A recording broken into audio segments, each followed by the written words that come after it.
Cool, go ahead. Dan Cummins Chevrolet, Paris, Kentucky, getting it going this morning, Saturday morning. Hope you're having a great day. We're having a great day. We're going to talk about it. It's a good song.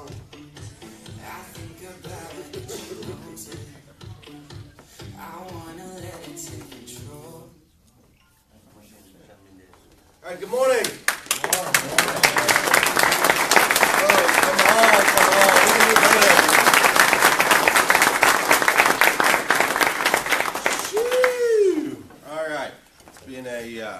Crazy week. So I wanted to share a little story with you guys. I was talking to a good friend of mine last week, and she was basically, I don't know how it really got into the conversation, but she was telling me how when she was in late middle school, early high school, she was telling me how she got bullied like a lot in the school. She got picked on, and it was just really, really tough time for her. And so her dad got wind, that she was getting bullied, she was getting beat up, she was getting picked on, so on and so forth. And so her dad went down to the school with her to talk to the principal, and then kind of put a stop to all this.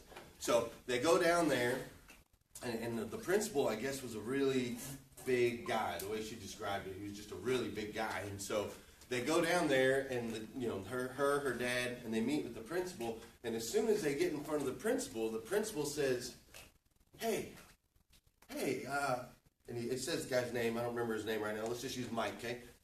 Hey, Mike, do you remember me? And her dad's like, "No, I don't really remember you. I just don't recall you." He goes, "Yeah, man, yeah. You, Mike, when we went to school together. We went to school back in middle school, and I was always a really big guy back in middle school, back in high school, and everybody used to pick on me. And I used to get bullied, and I used to get beat up all the time, and you were the only guy that was nice to me. You were the only guy that was nice to me back then."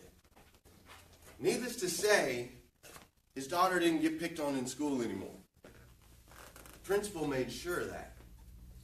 And I thought, what a crazy story. So when this guy was 14, 15 years old, he chose to make good decisions. He chose to be kind. He chose to be nice. And he didn't choose to fall into the group mentality. Everybody else was picking on this dude. He said, "No, I'm not going to do that. I'm not going to bully. I'm not going to pick. I'm going to be nice to this guy." And then here, 14 or 20 years later, however long later it is, his daughter's in that same situation, and now this guy's going to protect his daughter because he decided to do the right thing. Man, that's crazy. So it got me thinking. It got me thinking back a little bit. It just got me, taking me all the way back to my early days, in the car business. And here I am. I'm 19, 20 years old. And I remember my first car deal, man. I just remember there was a young lady came in. She was a first-time buyer, but she had a little bit of cash, right? And you remember your first, the first time you're working with a customer, you're like, just freaking out, right? You're freaking out. It's the first time selling a car. You're with the customer, and you're like making sure the road to the sale. Am I doing this step? Is my zipper up? You're just freaking out. And that's where I was, complete freak out. So I'm like freaking out, and this girl's like, this is going to be the easiest sale in the world, because she says, "Okay, so I already know which vehicle I want. It's that yellow. I want that yellow Nissan Xterra right there." And this is when Nissans had just first came out. Like, they had just released not Nissan first came out, but Xterra had first come out. Before that, they just had the Pathfinder. So Xterra had first come out. It was a hot vehicle. We had a yellow one sitting right up front. You put it like sideways up on the rocks. It's all rocky. And I'm like, yeah, she wants that car. That's awesome. Cool, I'm going to sell it to her. First time buyer, a little bit of cash down. I'm like, yeah, she's good. She said she's going to buy it. She said she's going to buy it. So I bring the paperwork up, and they work the deal, which back then we used to have to fax stuff over and fax stuff back and wait for approvals and all this other stuff. And so we go through that whole process, and we get her approved on it, and I show her the payment. She's like, "Yeah, I can do that." And I'm like, "Yes, I just sold the car." And so it's freaking awesome. We get it off the rocks and everything, and I take it over to detail, and we get it cleaned up and do her paperwork, and she comes out, and I shake her hand, and we take a picture, and we do all that fun stuff. And I'm like, "All right, see you later." And she gets in the car, and she just sits there. And I'm like waiting for her to drive off. I'm like, what is going on? She just sits there. And then she steps out of the vehicle, and she goes, "Glenn, I didn't know this was a manual. I can't drive a manual. I said, oh, shit. So, being the type of person that I was so eager, and I wanted to get my first sale, and I just wanted to help because I like helping people. So I took her, and we went up back on this hill, and we drove around for 2 hours, and I just kept teaching her how to do, how to drive a stick, how to drive a manual, until she got comfortable to the point where she actually drove it home. So she still took the car, but it took me an extra 2 hours to get it done. That memory will always stick with me. Just at that time, all I wanted to do was sell a car. That's all I wanted to do. And looking back, I now know that I skipped some steps along the way, right? Like if I would have done what I was supposed to do, like take this person on a test drive maybe, I probably could have found out about some of this stuff a little bit earlier and saved myself this couple of hours down the road. But this, just this eager little man in me, and I was so just focused on wanting to sell a car. That's all I wanted to do, and I would have done absolutely anything in my power to make that happen. Absolutely anything. So you can fast forward now, 20 years later, and we're in this dealership, and I'm in this position, and I don't really get to sell cars as much anymore like I used to. Now, every once in a while when I'm just really feeling like, golly, I need to actually sell a car versus doing admin stuff or doing management stuff or doing branding stuff or doing leadership stuff or motivational stuff or inspirational stuff or any of the other stuff that I have to do, I just want to sell cars. So every once in a while I'll get a wild hair up my butt and I'll be like, ooh, that $107,000 Corvette needs to be in Jeremy Linden's driveway, right? So I'll go grab a key and I pull them out and I walk them through the steps because I know my road to the sale. So I bring them out and I show him the car and I build up emotion. At first, when I went into his office, I said, hey, Jeremy, you got to come see this car. It's the one for you. Big, bold statement right out the gate. And Jeremy's like, what is it? It's Z51? I'm like, just come on. Just follow me. Follow me. Excitement, enthusiasm. I bring him over to the car and I show it to him. Sir, what do you think? How about this? It's beautiful, right? Give him the whole shebang, the whole deal. You could see his little brain starting to turn, and we went through all the steps, and I didn't push him too hard, and I didn't try to kick him in the door. I said, let's go on a drive. And he starts to open the door, and I said, but please understand, sir, you can't test drive a Corvette until we have a commitment to buy. He's like, oh, I'm not buying it today. I'm like, okay, we're not quite there yet. But we're going to get there. Right? Because all I wanted to do is sell a car. That's all I wanted to do. And the reason I wanted to sell that car to that guy is because he deserved it. He's worked hard for it. He's earned it. And he'll look good in it. Am I right? It's a good-looking car, right? That's why. It wasn't that I had any ulterior motivation. I didn't want to sell him a car for me. I wanted to sell him a car because I get a freaking thrill out of putting the right customer, the right butt in the right seat. I love it. So as I'm going through this week, which this week has been a week to remember, so as I'm going, for a lot of people, not just me, but for a lot of people, so as I'm going through this week, it's just, I'm thinking about this, and I'm worried about that, and I'm worried about that. And Josh Cummins, thank God, he always finds a way to ground me here and there. Josh Cummins, comes into my office, and his ears are a little red, and his hair's a little flustered because he deals with 10 times more stuff than I have to deal with. And he comes into my office and he says, Glenn, I just want to sell cars. That's all I want to do. I just want to sell cars, man. I don't want to do all this owner stuff. I don't want to worry about expansions. I don't want to worry about the land. I mean, how am I supposed to grow the business? And I've got to deal with this, and I've got to deal with this person, and I've got this on my plate. And golly, Glenn, I just want to sell cars. It's so much fun selling cars. It's so much fun. And we quickly forget that.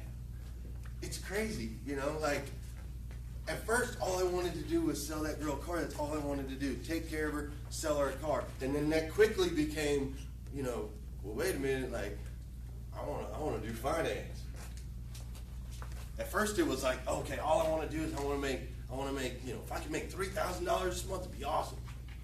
And then quickly it's like, I need to make $6,000. I need to be in finance. I want to do this. I want to do that. Start getting my head up in the clouds a little bit.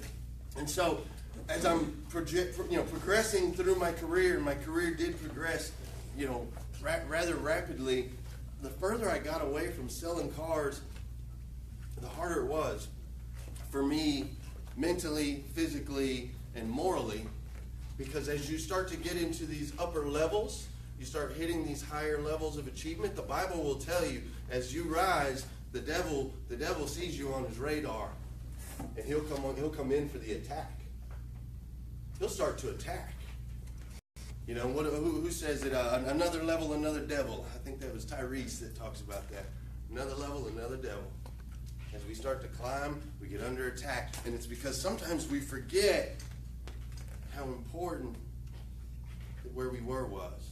How important the decisions that we make right here, right now, in this moment, are going to affect us 20 years down the road. Like the dad that was nice to the kid who now has protection for his daughter 20 years later because he made the right decision at that time. We forget about that because we're so far like over here. So this morning, what I want to remind you guys is why we're here and what we need to do. Okay? We are here to sell cars. That's what we're here to do. We're here to sell cars. We can do that by making all of our customers feel special, feel important, and feel like they're the only one. Okay? When you are on a racetrack, right? Say I'm on a racetrack that's an oval, and the finish line is back there. Okay? That finish line is like over, I'm at Keeneland, wherever. Okay? The finish line's over there. Do I look at the finish line as I'm going around the track? Or do I need to look right here and keep going? Make sure my car's where it's supposed to be, right? Make sure I'm in my lane, nothing's in my way, and ultimately I'll end up over there, right? I'll follow that track right around as long as I take care of where I'm at. It's okay to glance over real quick. It's okay to cast a vision real quick. It's okay to have a dream real quick, but we got to stay in our lane and do our job. We have to take care of these people. We have to, because if we don't know the effects it might have down the road. Does that make sense? We don't know. If we mistreat a customer in the showroom, if we treat them the wrong way, we talk to them the wrong way, we don't greet them the way that they're supposed to be greeted, we don't follow up with them on a part like we're supposed to, we don't know how that's going to affect things later. And right now, that's most of your jobs. Sell the car.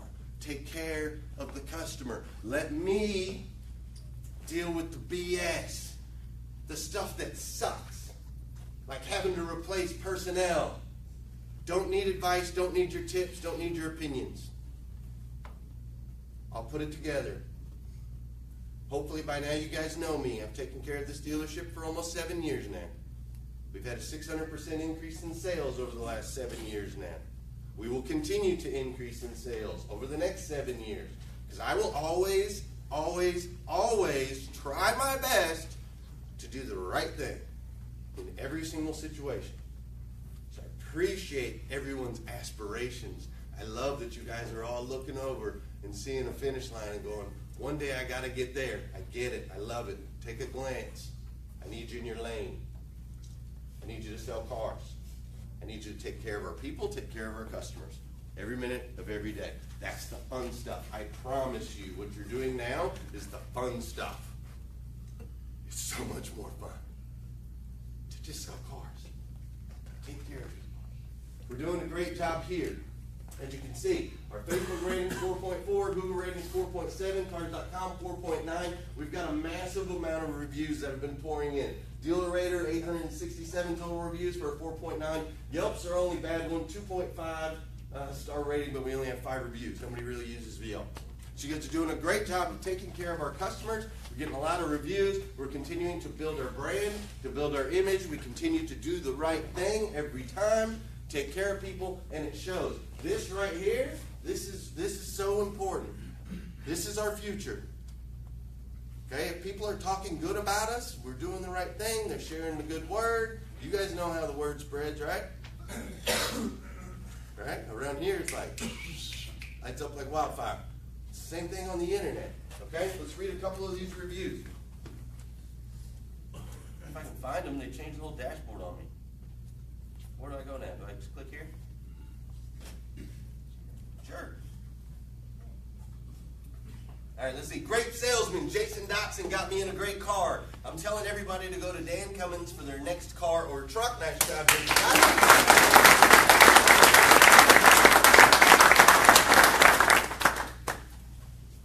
great experience buying our car from Dan Cummins. Our salesman, Robbie Leet, made this experience so pleasant for us. We spent a week shopping for a car in Lexington. It's been brutal. Some of the big name dealers, salesmen, were like vultures circling around for their prey. Misleading, untruthful, and totally dishonest. I am so grateful I took the drive to Paris. Robbie never pressured us, so willing to give us what we wanted. Thank you, Robbie. It was a refreshing car buying experience. Peter Armato.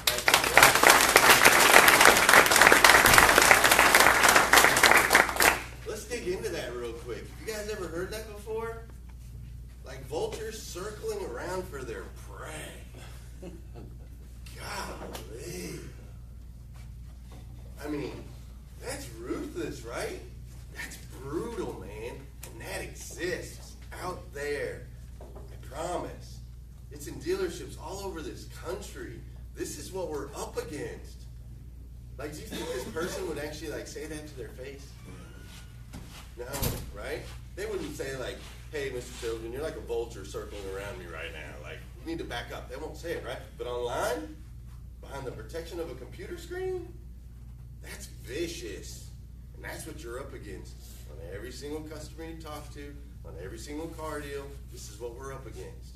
And as we continue to rise to higher levels of success, the devil's going to go on the attack, man. I'm telling you. It's biblical. It's just how it works. We have haters all over this industry. I hear it all the time. Every vendor that comes in here, I was actually talking to a guy last night. I was talking to Mr. Jim. He works with the NADA organization. He's high up with NADA. And he actually works with the Honda groups all over the United States. He works with Honda groups. And so I'm sitting there talking to him. And he says he spends 32 weeks a year in meetings, 20 group meetings. 32 weeks a year, he's on the road all over the U.S. in these 20 group meetings with different Honda stores all over. He said every single meeting that he's been to for the last year, someone in there, go ahead, man. Every single meeting he's been into for the last year, someone in that group meeting talks about Dan Cummins. Whether good or bad. He said we come up in every one of his 32 weeks a year he's in meetings. He said we come up every single time. We're up here, people are watching us, we're under the radar. We must be careful and do the right thing every single time. Every single time. Okay? They think we're vultures, but we're not. Let's see. Anonymous. Why is it all anonymous? The dealership goes above and beyond for the customer. From the second I pulled in and was greeted by their friendly staff, I knew I was at the right place. Nick Rogers got me in the perfect truck and took care of my trade-in. He was very professional and made the process a breeze. It was one of the best customer experiences I ever had. Nice job.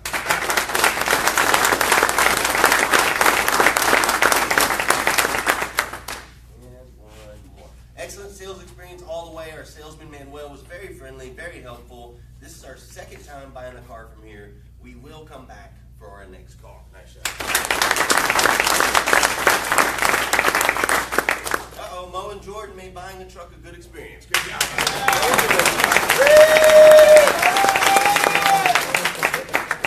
Freaking Mo. You guys know he's my favorite. You're all my favorite. Especially mine.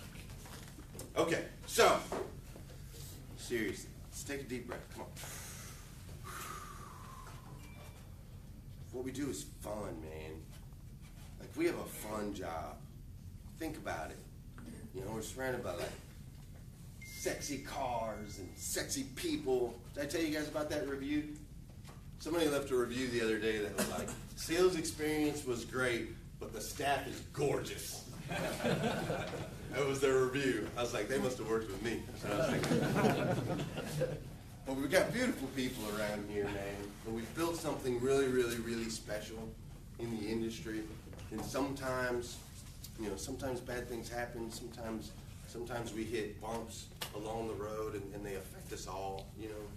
They affect us all, clearly. It affects us all. But ultimately, we just got to go back to that. We got to go back to that moment when we, like, sold our first car, man. When we were just so eager to get out there and grab another one. You know, lot party, let's go lot party. I used to love lot parties. Now I hate lot parties, but I used to love lot parties. But let's get out there and just try to invigorate ourselves with that original, that first day feeling. That first day feeling, that first customer, that excitement, where we go through all the steps, or at least we try to. We go through all the steps. We take care of them. We make sure they feel special, important, like they're the only one. Let's keep running this train down the track, and let's have fun while we're doing it. Fair enough? All right, let's go. Morning, guys. Big weekend. We are crushing it right now. We have, 300 units, I think, sold already here on the 8th. We're pacing a massive 900,000 car month, wherever we're going to end up. Killing it on new cars, just absolutely killing it. And we're having fun along the way. We want you to come join us so we can make you feel special, make you feel important, and make you feel like you are the only one when buying a car. We don't want you to feel like we're a bunch of vultures circling around you, but actually a bunch of invigorated young salespeople that are here to help you. So thank you guys for tuning in. Share this feed. I'm going to be back on here in just a little bit. I got to give away some tickets to Disney on Ice. I got to give those away. So I'll be back on here in a minute. But have a great weekend. Go Raiders tomorrow. And I'll see you guys later. Thanks.